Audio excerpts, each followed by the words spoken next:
Praise the Lord, hallelujah. Zion வேதாகம ஆய்விற்கு அன்போடு கூட இயேசு கிறிஸ்துவின் நாமத்தில் உங்களை வரவேற்கிறேன். இந்த தினத்திலும் நெகேமியா முதல் 4 அதிகாரங்களை குறித்து நாம் தியானிக்கப் போகிறோம். கர்த்தருடைய பரிசுத்த மகிமை உண்டாவதாக. நெகேமியா யூதாவின் ஆளுநராக கிமு 444 பெர்சியாவை விட்டு எருசலேமுக்கு போனார். எஸ்ரா அங்கே போன 13 வருடங்களுக்கு பிறகு இது நிகழ்ந்தது. எருசலேமின் சுவரை திருப்ப எடுப்பிக்கவும் நகரத்தை பலப்படுத்தவும் பெர்சியா ராஜாவிடமிருந்து பெற்ற கட்டளையோடு நெகேமியா வந்தார். அதிகமான எதிர்ப்புக்கு மத்தியிலே 52 நாட்களில் நெகேமியா இந்த சுவரை கட்டி முடித்தார். நெகேமியாவின் திறமை, துணிச்சல், விடாமுயற்சி ஆகியவற்றை நாம் பார்க்கிறோம். அதோடு கூட எல்லாவற்றிற்கும் மேலாக அவர் ஜெபிக்கிற மனிதனாய் இருந்தார். மக்களுக்கு ஆவிக்குரிய புத்துணர்ச்சியை கொண்டு வருகிற மனிதனாய் இருந்தார். மகிமை உண்டாவதாக. நெகேமியா தன் மக்களுக்காக யூதாவின் தேவனுடைய வேலைக்காகவும் ஆழ்ந்த பாரத்தோடு அங்கே தேவ சமூகத்திலே ஜெபிக்கிற காரியத்தை குறித்து நாம் இங்கே பார்க்கிறோம்.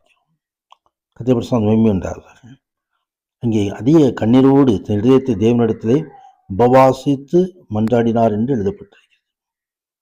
அவருடைய ஜெபமானது பாவ அறிக்கை, தேவனிடம் அவருடைய வார்த்தையை ஞாபகப்படுத்துதல், அவருடைய நோக்கங்களை பற்றிய கரிசனை மற்றும் இஸ்ரேல் ஜனங்களுக்காக தொடர்ந்து பரிந்து பேசுதல் ஆகியவற்றை உள்ளடக்கியதாய் இருந்தது.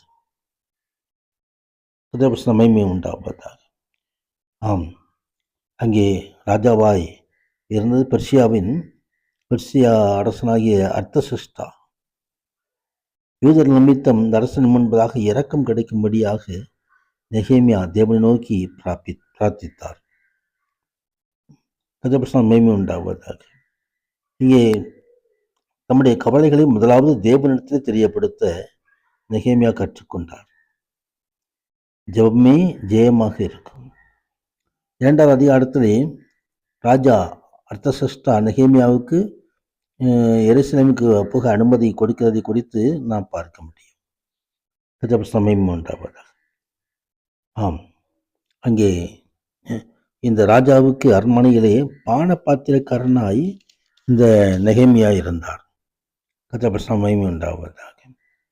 ஆம், அந்த ஜெபத்துக்கு ஆண்டவர் பதில் கொடுக்கிற காரியங்களையும் இங்கே நாம் பார்க்கிறோம். மகிமை உண்டாவதாக. ராஜாவை பார்த்து ஏன் துக்கமுகமாக இருக்கிறான்னு சொல்லி ராஜா கேட்ட பொழுது, ராஜாவுக்கு சுத்தமாக இருந்தால் இங்கே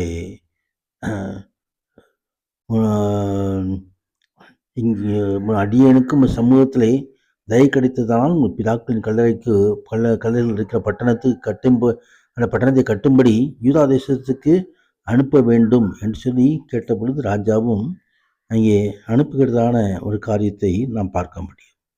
கதாபஸ்தமை உண்டாவதாக.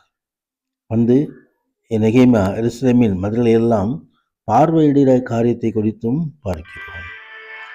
3வது அதிகாரத்தில் சுவர்களை எடுத்து கட்டுகிற காரியங்கள் கதாபஸ்தமை உண்டாவதாக. துணிச்சலாய் எவ்வளவு சன்பல்லாத்து மற்றும் அநேகர் எதிர்ப்பு கொடுத்தாலும் எதிர்ப்புகள் மத்தியிலும் அங்கே யார் யார் என்னென்ன காரியங்களை கட்ட வேண்டும் என்று சொல்லி ஒதுக்கி அந்த காரியங்களெல்லாம் கட்டுகிறார். 4வது அதிகாரத்திலே திரும்பவும் மிகவும் எதிர்ப்பு வருகிறது. ஆனாலும் தேவன் விசுவாசத்தோடு தாழ்மையோடு ஆவிக்குரிய ஆயுதங்களை பயன்படுத்தி கர்த்தருடைய சமூகத்திலே இந்த சுவரெல்லாம் கட்டி முடிக்கிறார். இந்த காரியம் நமக்கும் ஜெப வாழ்க்கையிலே மிகவும் ஒரு உந்துதலாக இருக்கும். கர்த்தர் தாமே நம்மை ஆசீர்வதிப்பாராக. ஆமென், ஆமென்.